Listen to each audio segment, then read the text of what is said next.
Class 8-এর কোষে দেখি 16.2 এর উপপাদ্য নম্বর 12টায় পড়াচ্ছি। দেখো এবিসি ত্রিভুজের আমি একটা প্রথমেই ছবিটা এঁকে নিচ্ছি। দেখো এই এবিসি ত্রিভুজের অ্যাঙ্গেল বি এবং অ্যাঙ্গেল সি এর সমদ্বিখণ্ডকদ্বয় আই বিন্দুতে মিলেছে। আচ্ছা, এবি গ্রেটার দ্যান এসি এই শর্তটা আমাদের দেওয়া আছে। প্রমাণ করতে হবে কি, এই যে সমদ্বিখণ্ডকদ্বয় আইবি গ্রেটার দ্যান আইসি। আচ্ছা, তাহলে প্রদত্ত দেখো,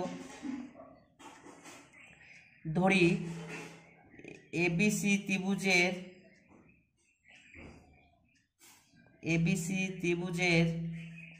অ্যাঙ্গেল এ বিসি ও অ্যাঙ্গেল এসিবি এর সমদ্বিখণ্ডক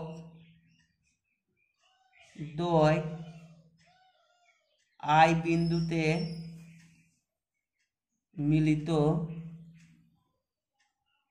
হয়েছে।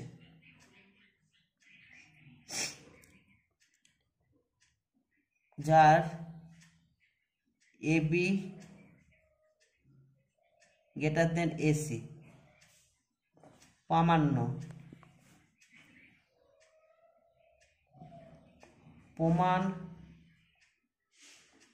করতে হবে যে আইবি গ্রেটার দেন আইসি। অঙ্কন আই কমা বি এবং আই কমা সি যুক্ত করলাম। প্রমাণ। আচ্ছা দেখো বন্ধুরা, আমার প্রিয় ছাত্রছাত্রীগণ, এই ত্রিভুজ এবিসি এবং এসিবি এর সমদ্বিখণ্ডক কি বলেছে? আই। এবং এখানে যেহেতু এবি গ্রেটার দেন ত্রিভুজ এবিসি থেকে পাই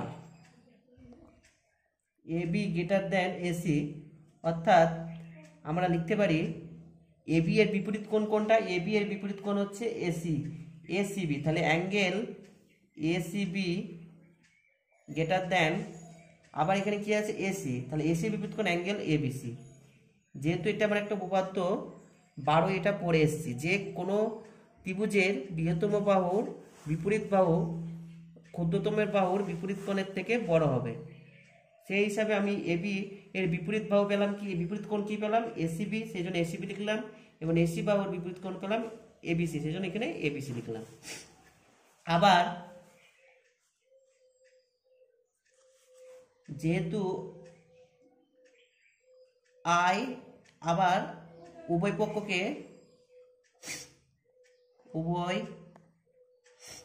আমি হাফ দ্বারা ভাগ করে পাই। হাফ দ্বারা গুণ করে পাই।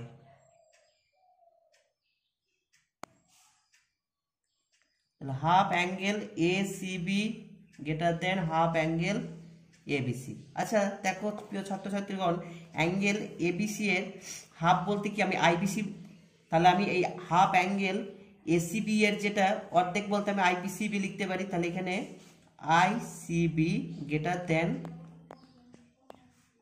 এবিসি এর হাফ বলতে কি লিখতে পারি আমরা? আইবিসি। তাহলে হাফ অ্যাঙ্গেল এসিবি মানে হাফ অ্যাঙ্গেল এবিসি মানে কি? Angle ICB greater than IBC. এবার এই আইসিবি, যেহেতু এটা আমরা আর একটা উপপাদ্য পড়েছি এরই, যে বৃহত্তম কোণের বিপরীত বাহু কোনটা, তাহলে আইসিবি এর বিপরীত বাহু কোনটা হচ্ছে? দেখো প্রিয় ছাত্রছাত্রীগণ, তাহলে আইসিবি এর বিপরীত বাহু কোন? আইবি। তাহলে আমি এখানে আইবি লিখলাম। আর আইবিসি এর বিপরীত কোণ কি হচ্ছে? আইসি। আর দেখো আমাদের প্রমাণে এটাই চেয়েছে, তাহলে আমাদের প্রমাণও সহজে হয়ে গেল। আশা করি তোমরা সবাই বুঝতে পেরেছো। আচ্ছা তোমরা